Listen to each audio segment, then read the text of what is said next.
आपका मेज़बान हाफिज़ मोहम्मद सलमान हाशिम कैफ़ी आपकी खिदमत में हाज़िर हूँ। आज मेरे साथ दो well developed personalities social activist मौजूद हैं। हमारे साथ मौजूद हैं मिस्टर मोहम्मद रेहान साहिब और उनके साथ मौजूद हैं एडवोकेट जावेद साहिब। आज उनसे हम बातचीत करेंगे, डिफरेंट टॉपिक्स पर बातचीत होंगी। आपको पहले भी पता है कि जो मेरा इंटरव्यू होता है वो रैंडम होता है, किसी एक ख़ास टॉपिक पर नहीं होता। तो सबसे पहले बात करते हैं, हमारे साथ रेहान भाई मौजूद है। अस्सलाम वालेकुम। वालेकुम अस्सलाम। रेहान भाई कैसे हैं आप? अल्हम्दुलिल्लाह मैं ठीक। अच्छा, तो आप एक सोशल एक्टिविस्ट के तौर पर काम कर रहे हैं, नूर अज़ल फाउंडेशन के माशाल्लाह आप सीईओ भी हैं। और सबसे पहले तो एक सोशल एक्टिविस्ट आप हैं, तो इसकी एक रिस्पॉन्सिबिलिटी आपने ऐसी बतानी है कि उसमें होल सोशल एक्टिविस्ट जो है वो कवर होना चाहिए। सर सोशल एक्टिविस्ट का मतलब यही है कि आपको अपनी सोसाइटी के लिए काम करना चाहिए। और अगर मैं काम की बात करूं तो वो काम हमेशा डेवलपमेंट का होना चाहिए। आपने हमेशा देखें, हमारी सोसाइटी में एक मसला नहीं है। आप अगर सोशल काम करें तो आप किसी भी एक मसले को पकड़ के उस पर प्रोजेक्ट बना के उसका सलूशन ढूंढें और उसको डेवलप करने की कोशिश करें। तो सोशल एक्टिविस्ट यही होता है, आप अपने मुल्क के लिए काम करें, अपने लोगों के लिए काम करें, ताकि हम अपनी सोसाइटी को डेवलप कर सकें। जी। और जी नाज़रीन, हमारे साथ एडवोकेट जावेद इकबाल साहब भी मौजूद हैं, उनसे भी बातचीत करते हैं। अस्सलाम वालेकुम सर। वालेकुम सलाम। सर कैसे हैं आप? अल्लाह का शुक्र, आप अल्लाह का शुक्र। अच्छा सर, आपने हमें कुछ ऐसे टॉपिक्स के बारे में बताना है, क्योंकि आप डेली कोर्ट में जाते हैं, डिफरेंट केसेस को हैंडल करते हैं। तो हमारे जो मुआशरे में कौन सी ऐसी चीज़ है कि दिन ब दिन कोर्ट्स में हमारे चक्कर भी लगते रहते हैं कि इतने केसेस हैं कि उनको हैंडल करना बहुत मुश्किल होता है, तारीख पे तारीख डलती रहती है। तो क्या वजह है कि जो इतने केसेस हमारे पास आ रहे हैं, मुआशरे में कौन सी चीज़ की कमी होती जा रही है? आपने बड़ी खूबसूरत बात की। मैं जो समझता हूँ सबसे बड़ी जो चीज़ है इस वक्त जो हमारे माशरे में, वो ये है कि सब्र अब ख़त्म होता जा रहा है। और हमारे माशरे में इस वक्त सब्र का पैमाना इतना लबरेज़ हो गया है कि बर्दाश्त का फुकदान हो गया है। कोई भी चीज़ जो है वो अब बर्दाश्त नहीं रही है। हर शख्स यहाँ पे ऐसे है कि जैसे दूसरे को खाने वाला है, दूसरे के साथ मामलात को ख़राब करता है। ज़ाहिर सी बात है, जब मामलात ख़राब होते हैं तो फिर ये मामलात कोर्ट की तरफ जाते हैं। एक सबसे पहले आपने एक बात कही, हम एक सिक्का फाउंडेशन की तरफ से बाकायदा उसके ऊपर हमारी एक लीगल टीम है, वो काम कर भी रही है। आपने कहा कि इस वक्त किन केसेस की जो है वो ज़्यादा है, तो सबसे ज़्यादा इस वक्त जो ख़तरनाक हद तक प्रॉब्लम चल रही है माशरे की, वो इस वक्त फैमिली कोर्ट्स की चल रही हैं। इस वक्त खुला के केसेस इतने ज़्यादा हो गए हैं कि वो आपकी सोच नहीं होगी। अगर आज से 10 साल पहले जाएं और आज 10 साल बाद देखें, अगर वो रेशो 60% थी तो आज 80% हो चुकी है। प्रॉब्लम ये है, ये सब क्यों है? ये सिर्फ़ और सिर्फ बर्दाश्त का फुकदान है। अगर कोई ख़वातीन है तो उनके अंदर बर्दाश्त ख़त्म हो रही है, अगर दूसरी साइड पे मर्द है तो उनके अंदर बर्दाश्त ख़त्म हो रही है। ये दोनों साइडों पे है, एक नहीं है।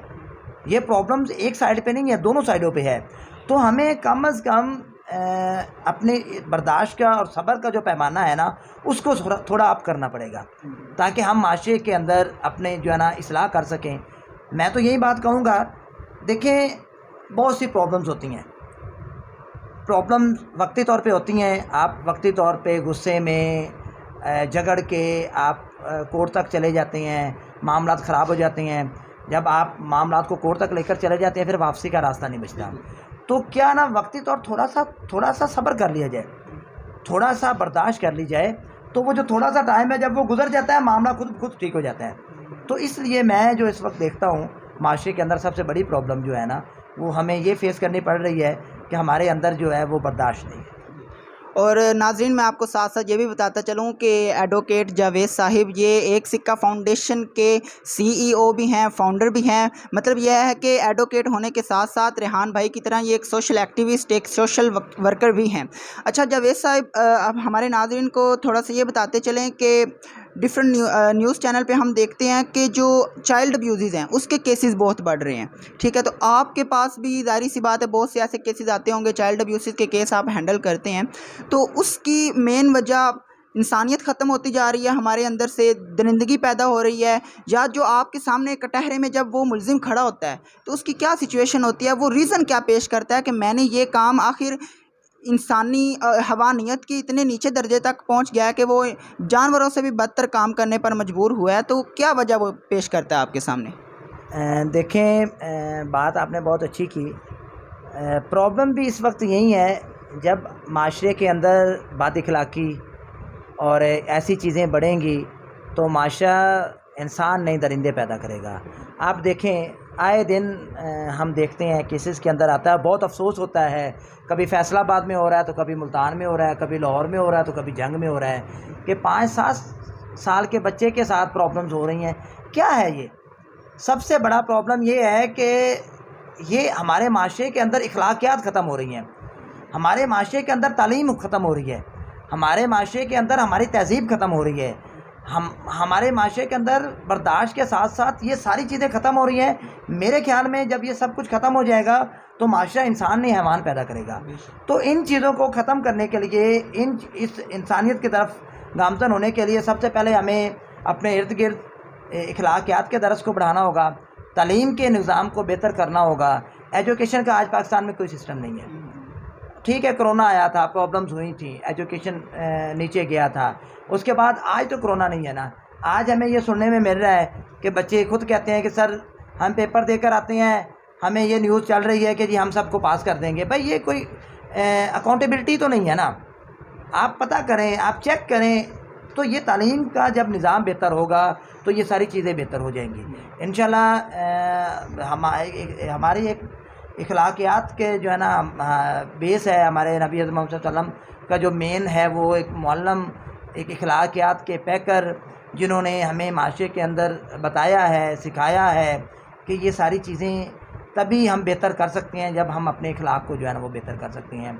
और सबसे बड़ी प्रॉब्लम ये है कि जब कोई ऐसे दरिंदे, जो बात आपने की, ज़बान से बात करते हुए भी अफसोस होता है कि यार ऐसी बात, जब ऐसे दरिंदों को प्रॉपर अदालतें सज़ाएं देंगी, जब ऐसे मुजरमों को पकड़ के लाया जाएगा तो उनको प्रॉपर सज़ाएं होंगी तो इंशाल्लाह खुद ब खुद जो है ना वो माशरा हमारा जो है ना इस्लाह की तरफ आएगा जी।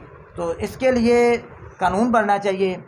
ये बच्चों के जो है ना चाइल्ड के ऊपर जो है ना, मैं देखता हूँ छोटे छोटे बच्चे हैं, इतने अच्छे प्यारे बच्चे होते हैं, किसी ने चाय पे अपना बच्चा लगवाया हुआ है, किसी ने कोई शॉप पे लगवाया हुआ है। क्या है? क्योंकि गुर्बत है।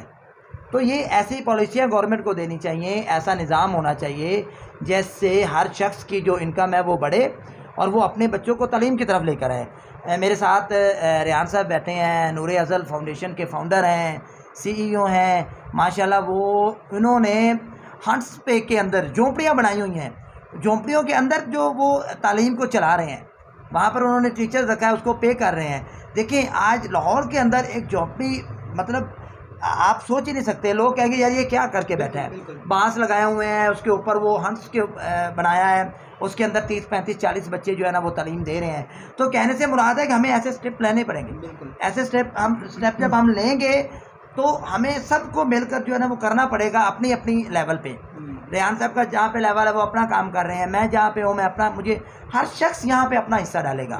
जब हम अपना हिस्सा डालेंगे और इंशाल्लाह माशरे के अंदर तालीम आम करेंगे, इखलाकियात को आम करेंगे, आबाओ अजदाद की जो तालीम है उसको फैलाएंगे तो इंशाल्लाह हमारा माशरा जो है ना बेहतरी की तरफ जाएगा। जी नाजरीन, आपने एडवोकेट जवेद साहिब की बातें सुनी हैं। माशाल्लाह बहुत अच्छी गुफ्तगू कर रहे थे कि हमारे अंदर जो मेन फैक्टर अखलाकियात का जो फैक्टर है वो बहुत लो लेवल तक जा चुका है। तो रेहान भाई, आप हमें ये बताएं कि जिस तरह के यौम आज़ादी कल गुजरा है, ठीक है, 14 अगस्त का दिन गुजर चुका है, तो हम अपने ऑफिस में बैठे हुए, आपने भी, मैंने भी, एडवोकेट साहब मौजूद हैं, जो हमारे नाजरीन हैं, इन्होंने भी देखा है कि सिर्फ़ हमें गलियों में चैनल्स पर बड़े बड़े स्पीकर लगाकर बच्चों को बाजे दिए हुए हैं, पाँ वो करते फिर रहे हैं। तो क्या पाकिस्तान बनाने का यही मकसद था? कायदे आज़म रहमतुल्लाह अलैह ने जिस पॉइंट पर इस पाकिस्तान को बनाया था, ये इकबाल के शहीन, जिसको अल्लामा इकबाल अपना शहीन कह कर गए हैं, तो ये क्या यही इकबाल के शहीन है कि वो सारा दिन गलियों में 14 अगस्त वाले दिन पाँ करते फिरें? एक्चुअल में जो पाकिस्तान बनाने का मकसद था ना, वो एक्चुअल में नज़रिया इस्लाम था। अगर हमारे जो आबाओ अजदाद थे, अगर उन्होंने मेहनत की है, अगर वो पाकिस्तान के लिए जदोजहद कर रहे थे, कोशिशें कर रहे थे, तो उसका बेसिक पर्पज़ ये था कि हमारे पास एक ऐसी जगह हो जहाँ पे हम शरीयत के जितने भी लाज हैं, कानून हैं, हम उनको अप्लाई करके हम अल्लाह की इबादत कर सकें, हम लोगों को सिखा सकें, लोगों को बता सकें, ताकि हम अल्लाह के दीन को फैला सकें। लेकिन मैं ये समझता हूँ कि ये जो जश्न आज़ादी के नाम पे हम ये कोई ड्रामा करते हैं, हम बस गाने अब लॉन्च कर देते हैं, अपलोड कर देते हैं, डिफरेंट इंस्ट्रूमेंट्स यूज़ करते हैं, आवाज़ें निकालते हैं, स्पीकर्स पे गाने लगा लेते हैं, नज़में। तो देखें, कोई भी कौम इस तरह आज़ाद नहीं होती, गानों से कोई कौम आज़ाद नहीं होती। देखें, आज का जो बड़ा मसला है ना, वो बड़ा मसला है दीन से दूरी का।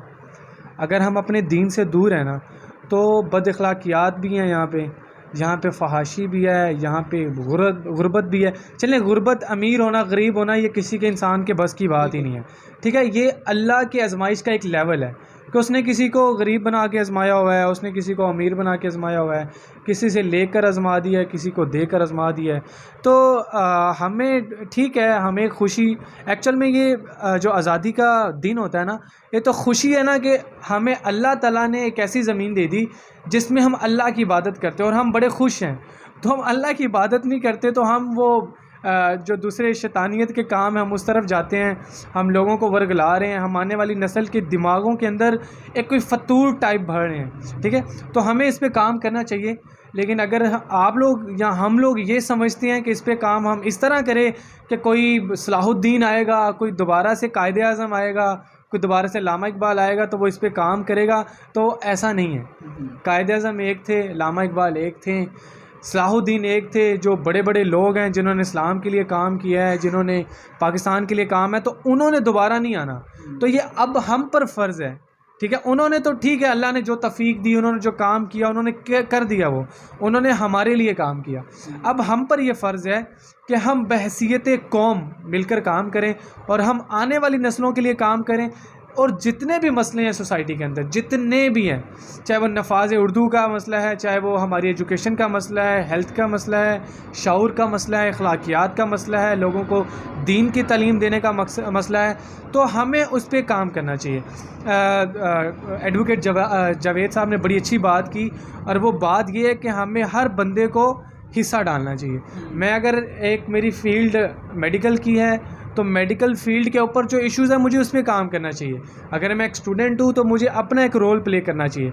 और कोई ऐसा नहीं है कि अगर मैं 100% दे रहा हूँ तो साथ वाले को भी 100% देना चाहिए। आपके पास जो कुछ है, अल्लाह ने जो कुछ आपको दिया है, आप उसको यूटिलाइज़ करें, आप उस मसले पे काम करें। इंशाल्लाह वो दिन आएगा, हम एक कौम बन जाएंगे। लेकिन ये कौम, अगर हम चाहते हैं कि ये कौम बस हम गाने लगा के बनाएंगे, हम ये आवाज़ें निकाल के, तो ऐसा नहीं होगा। हमें चाहिए कि हम अपने सर्कल के अंदर काम करें, हमें एजुकेशन को प्रमोट करना चाहिए, हमें फूड पे काम करें, हेल्थ पे काम करें। तो इंशाल्लाह ठीक है, 2-4 साल नहीं, 20 साल नहीं, 50 साल नहीं, कभी तो वो दिन आएगा ना कि हमारे ये सारे मसले रिज़ॉल्व हो जाएंगे। बाकी दुआ है अल्लाह ताला हम सबको जो है ना मुस्तकिल मिजाजी दे, हर काम के अंदर हमारे इरादों को मजबूत बनाए, फिर हम इंशाल्लाह अपने मकसद के अंदर कामयाब होंगे। जी नाज़रीन, रेहान भाई मौजूद थे, एडवोकेट साहिब मेरे साथ मौजूद हैं। माशाल्लाह उन्होंने बहुत अच्छी गुफ्तगू फरमाई है, और इस गुफ्तगू का जो एक बेसिक कंक्लूजन, जो नतीजा, वो यही निकलता है कि हमारे माशरे को आज ज़रूरत है तो अखलाकियात की। हमारे अंदर जो फुकदान है वो और किसी चीज़ का नहीं, अगर उसको एक लफ्ज़ में बयान किया जाए तो वो ये है कि हमारे अंदर इंसानियत का फुकदान है। हमारे अंदर अगर जब तक इंसान पैदा नहीं होंगे, आज आप गाड़ी से उतर रहे हैं, मर्सिडीज़ से उतर रहे हैं, आपने पैंट कोट पहना हुआ है, लेकिन आपके अंदर अगर इंसानियत नहीं है ना, तो आप कुछ भी नहीं है, ठीक है। आप ठीक है, लोगों पर रौब डाल सकते हैं, सब कुछ कर सकते हैं, लेकिन कल को रोज़े क़यामत आपने अल्लाह ताला के सामने भी जवाब देना है।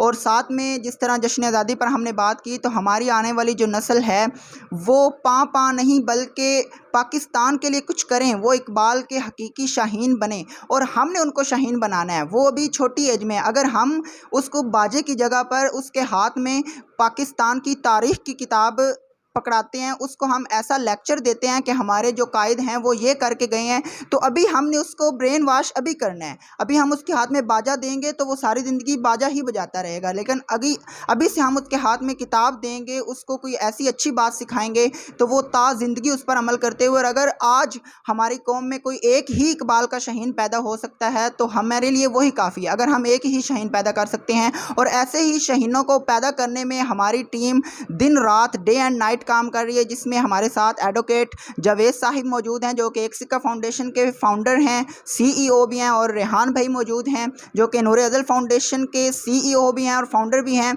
सोशल एक्टिविस्ट हैं और अपने पूरी जदोजहद से दिन रात काम कर रहे हैं। और मेरी आप लोगों से यही अपील है कि मैं ये नहीं कहता कि आप इनको सपोर्ट करें, हमारा मकसद पाकिस्तान को सपोर्ट करना है। आपकी नज़र में जो बंदा सही काम कर रहा है, हमारे अंदर इंसानियत को पैदा करने के लिए, अखलाकियात को बढ़ाने के लिए, हमारी न्यू जनरेशन को ऊपर ले जाने के लिए, इकबाल का शाहीन बनाने के लिए, कायद का मतवाला बनाने के लिए, और पाकिस्तान के साथ मुहिब एक हुब्बे वतन बनाने के लिए जो भी काम कर रहा है उसका साथ दीजिए। मैं दिल से शुक्रिया अदा करता हूँ अपने मेहमान जावेद साहिब का और साथ में रेहान भाई का कि उन्होंने हमें अपना प्रीशियस टाइम दिया। अपना ख्याल रखिए, अपने आसपास के लोगों का ख्याल रखिए, पाकिस्तान का ख्याल रखिए। खुदा हाफिज़।